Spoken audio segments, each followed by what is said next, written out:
Bismillahirrahmanirrahim. Assalamualaikum warahmatullahi wabarakatuh. Alhamdulillah, Allahumma sholli ala sayyidina Muhammad wa ala ali sayyidina Muhammad. Bersama langsung kita bagi salam satu zaman. Sekarang kita di pelataran Masjid Nabawi, tepatnya di depan Zamzam Tower. Ini barusan kita melaksanakan sholat Isya berjamaah, dan ini situasi atau keadaan sekarang di pelataran Masjid Nabawi, di pelataran Masjid Haram. Insyaallah lihat ramai, kondusif, dan para petugas pembersih Masjid Haram sedang melakukan tugasnya, dan tentunya kita sangat berterima kasih kepada mereka karena jasa tenaga mereka ya, itu membuat para jamaah umroh itu nyaman sholat bersih ya. Ini karena mereka patut kita acungi, kita apresiasi dengan jasa-jasa mereka menjaga Masjid Haram, menjaga kebersihan, kenyamanan. Oke teman-teman semuanya, kita lihat sekitar dulu, sekitaran kita. Sekarang kita di depan WC 3. Mungkin para jamaah umroh tidak asing lagi dengan WC 3. Tempatnya saling tunggu menunggu antara jamaah lain. Oke, kita akan masuk ke Masjidil Haram dan melihat keadaan situasi tawaf sekarang. Ini, oh ya, sedikit cerita. Jadi tadi siang saya bersama rombongan teman-teman itu ke Jabal Rahmah, ke Arafah, dan ada sedikit tragedi. Jadi ketika sampai puncaknya, tadi ada orang, nggak tahu orang mana, Pakistan atau orang Bangladesh atau mana, kurang tahu ya. Tapi ini kurang tahu, saya nggak tahu orang mana aslinya. Namun tadi pas ketika saya sampai puncak, ada bapak-bapak yang kayak dipalaki, dipintai uang, nggak tahu, tiba-tiba gitu. Nah ketika saya buat video dari awal, dari bawah, kemudian saya nggak tahu menau, tiba-tiba kesorot dia, dan spontan dia jatuhin HP saya, hampir jatuh. Dan saya klarifikasi, pokoknya dia cemas ketika melihat saya membuat video. Ya mungkin kalau orang cemas itu ya berarti dia salah. Ya singkat cerita, klarifikasi, dan saya ngobrol sama bapaknya itu tentang apa aja yang terjadi. Katanya dipindahin uang sekian gitu kan, nggak tahu menau apa sebab. Ya ada videonya, nanti saya tanyakan insyaallah kalau rame yang nonton di video part pertama. Intinya ketika di Jabal Rahmah itu banyak sekali orang-orang yang oknum-oknum yang tidak bertanggung jawab, yang memanfaatkan para jamaah umroh, terkhusus orang Indonesia. Itu banyak sekali jamaah Indonesia jadi korban. Tiba-tiba dipakaikan sal kayak gitu, terus dipoto minta sekian, langsung matok harga dia. Jadi dalam situasi kayak gini harus berani melawan, jangan diam aja, habis uang kalau diam aja. Tuh, pokoknya kalau di Jabal Rahmah hati-hati banget, rawan di sana tuh. Udah banyak kejadian, dan banyak juga yang memperlihatkan video-video yang memperlihatkan orang-orang memeras jamaah Indonesia. Ingat, incaran itu bukan orang lain tapi jamaah Indonesia, karena jamaah Indonesia terkenal dengan legowo, ramah, itu mudah di, ya kalau saya sih bahasa kasarnya mudah dibodohin. mereka nganggapnya kayak gitu. Jadi incaran mereka memang jamaah Indonesia. Maka dari itu hati-hati. Oke, sekarang kita di lantai 2. Sini kita akan keliling, tawaf sekali, setelah itu selesai. Ini saya tawaf ini bukan tawaf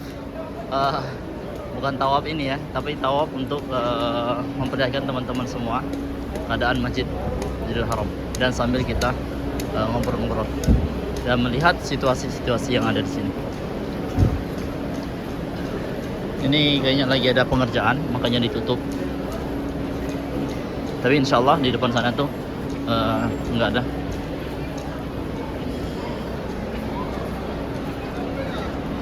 Dari atas, insya Allah. Oke, kita di sini. Bentar.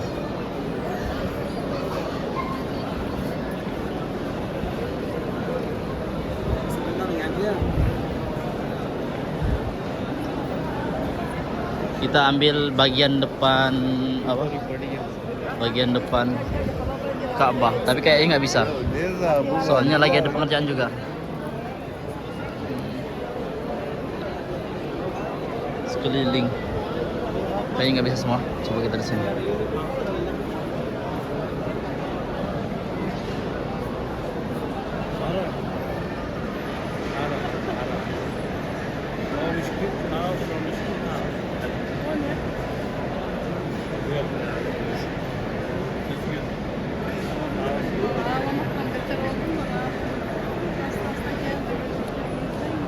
Kita cari tempat yang lebih nyaman lagi.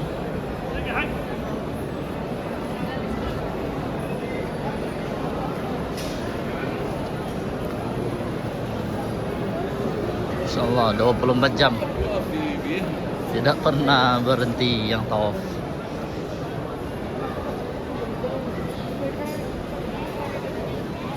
Situ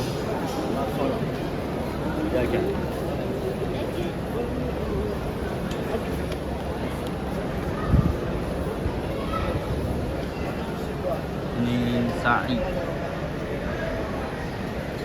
para jamaah lagi sa'i di lantai 2.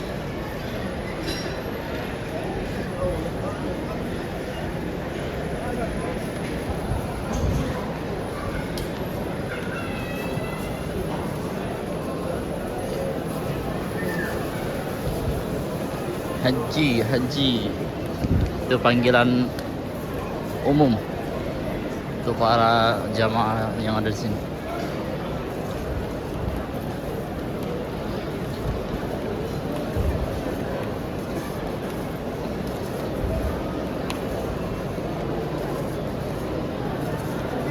Terus di mana yang enak itikaf? Kalau yang enaknya itikaf itu di bawah lantai dasar. Kalau di sini ya rame. Kalau di lantai bawah insya Allah nyaman, karena orang keluar masuk itu nggak ada.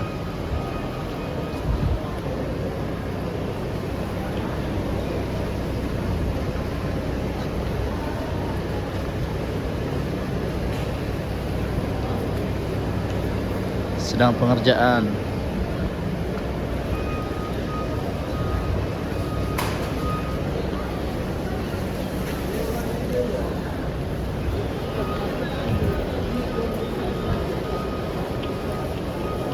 Kayaknya dari udah lama ya, nggak pernah berhenti dibangun Masjidil Haram.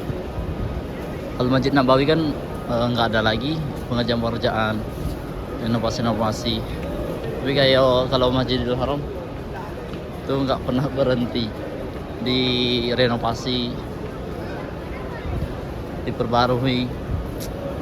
Insyaallah. Oke, kita lihat apa lagi.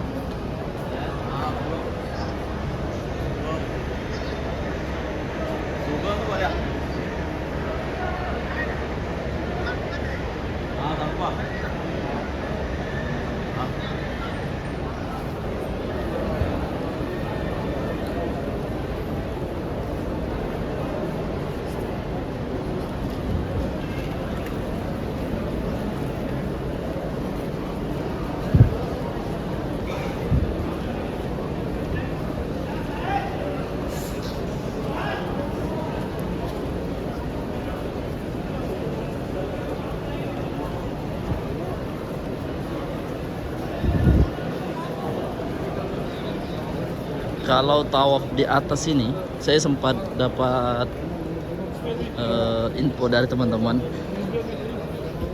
Kalau tawaf di atas ya, tawaf di atas ini perkiraan itu 7 kali tawaf itu, 7 putaran itu kalau kita samakan dengan jarak perjalanan itu sama seperti jarak tempuh 10 sampai 12 kilo.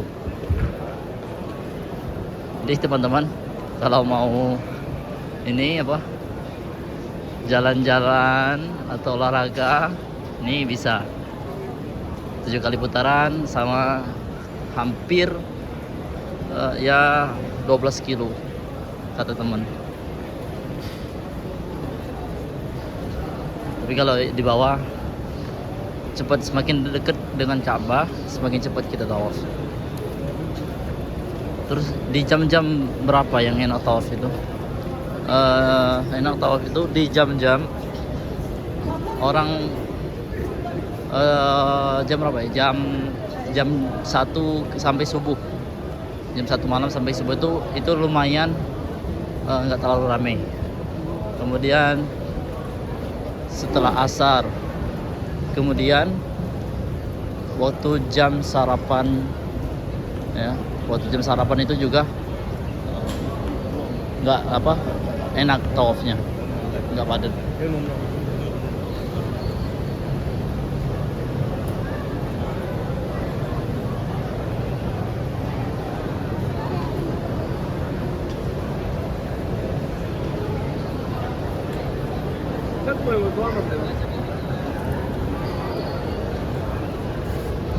Oke, kamera ini saya hadapkan ke Ka'bah saja.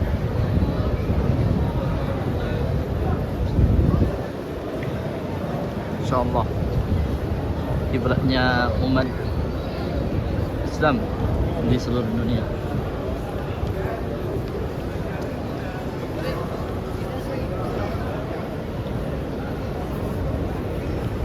Siapa penghuni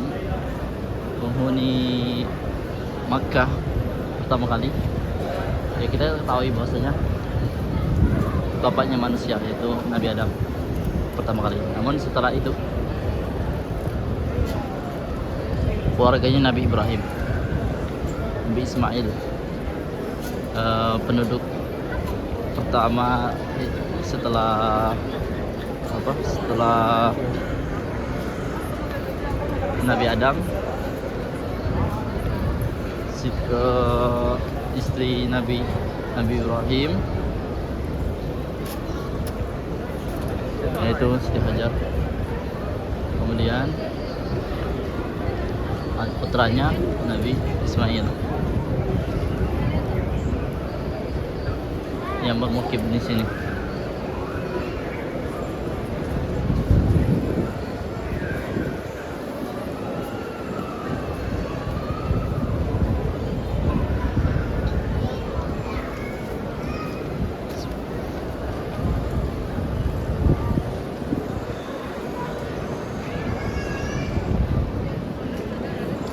Oke, kurang lebih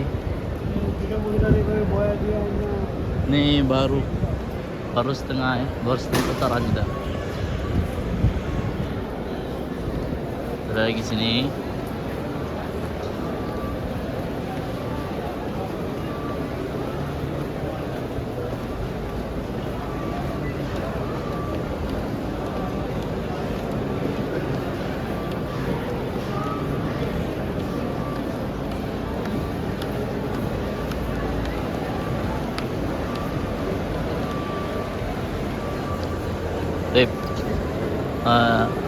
Jadi sebagai informasi bahwasanya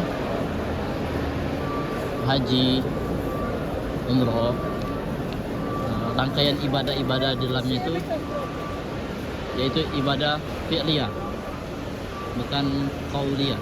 Tapi kalau salat fi'liyah, qauliyah, artinya ibadah yang membutuhkan anggota tubuh.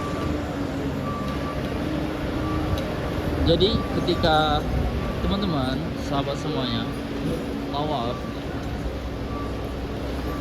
tidak ada harus setiap setiap keliling itu ya, dalam perjalanan tawaf itu tidak ada harus membaca doa B, C, D, E, F, G sampai Z, nggak ada. Yang penting mulai dari Hajar Aswad dan lurus, kemudian salam, Bismillahirrahmanirrahim, udah tawaf.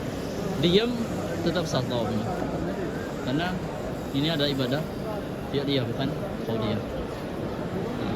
Dan memang di antara Hajar Aswad dan Rukun Yamani itu membaca Rabbana atina fid dunya hasanah wa qina adzabannar.